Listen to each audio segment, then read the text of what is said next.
Assalamualaikum warahmatullahi wabarakatuh. Nama saya Ratna Cahyani Utami dengan NIM 2005510236.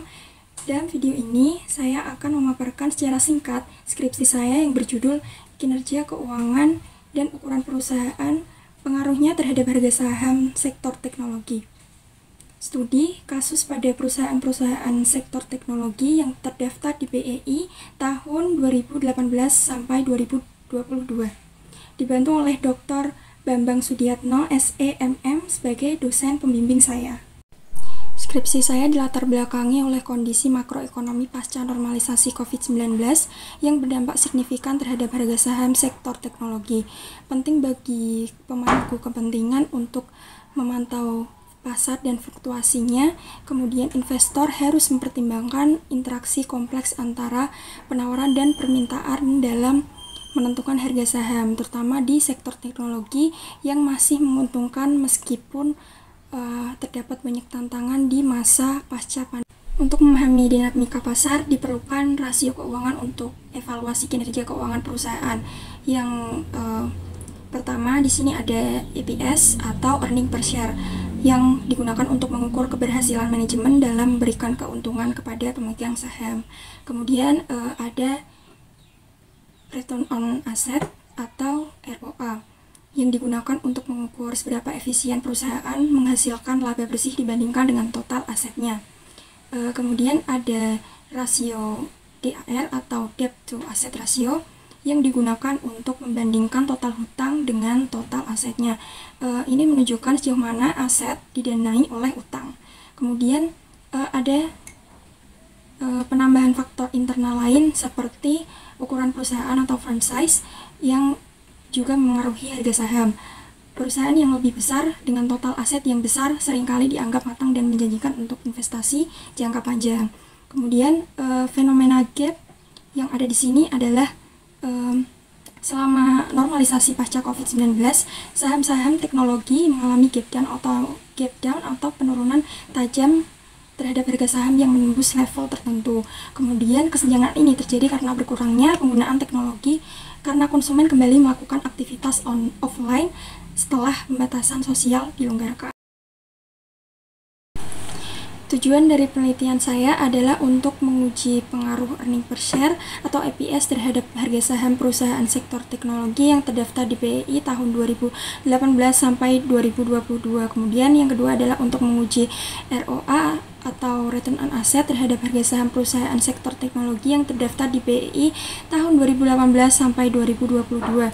Yang ketiga adalah untuk menguji pengaruh DAR atau debt to asset ratio terhadap harga saham perusahaan sektor teknologi yang terdaftar di BEI tahun 2018 sampai 2022. Yang keempat adalah untuk menguji pengaruh ukuran perusahaan sebagai variabel kontrol terhadap harga saham perusahaan sektor teknologi terdaftar di BEI tahun 2018 sampai 2022. Metodologi penelitian saya menggunakan pendekatan kuantitatif dengan pengumpulan data sekunder dari masing-masing laporan keuangan sampel perusahaan bidang teknologi yang terdaftar di BEI pada tahun 2018 sampai 2022. Kemudian pengumpulan sampel dilakukan dengan teknik purposive sampling, yaitu dengan pemilihan sampel bertujuan atau berdasarkan kriteria tertentu. Metode analisis data yang digunakan adalah statistik deskriptif, uji kesesuaian model seperti uji Chow, uji Hausman, dan uji Lagrange multiplier. Uji kesesuaian model ini digunakan untuk memilih model yang cocok antara common effect model, fixed effect model, dan random effects model. Pengujian selanjutnya adalah uji asumsi klasik yang terdiri dari uji normalitas, uji multikolinearitas, uji heteroskedastisitas, dan uji autokorelasi. Setelah rangkaian pengujian sebelumnya dilakukan, kemudian dilakukan analisis regresi data panel, dan yang terakhir adalah uji hipotesis yang terdiri dari uji T, uji F, dan uji koefisien determinasi. Poin selanjutnya adalah hasil dan pembahasan. Penelitian menunjukkan bahwa EPS yang lebih tinggi berpengaruh positif dan signifikan terhadap harga saham sektor teknologi. Ketika EPS meningkat, investor memandang kinerja perusahaan lebih baik dan prospek lebih cerah, sehingga menyebabkan peningkatan permintaan dan harga saham lebih tinggi. Dari sudut pandang signaling teori, EPS berfungsi sebagai sinyal kepada investor tentang profitabilitas suatu perusahaan. Peningkatan EPS menandakan kinerja yang kuat, sedangkan penurunan EPS menandakan prospek yang buruk, sehingga memengaruhi permintaan dan harga saham. Kemudian penelitian menunjukkan bahwa return on asset atau ROA mempunyai pengaruh negatif yang tidak signifikan terhadap harga saham sektor teknologi. Ketika ROA meningkat, harga saham cenderung turun. Temuan ini bertentangan dengan teori sinyal atau signaling teori yang menyatakan bahwa ROA seharusnya memberikan sinyal positif terhadap efisiensi dalam pemanfaatan aset.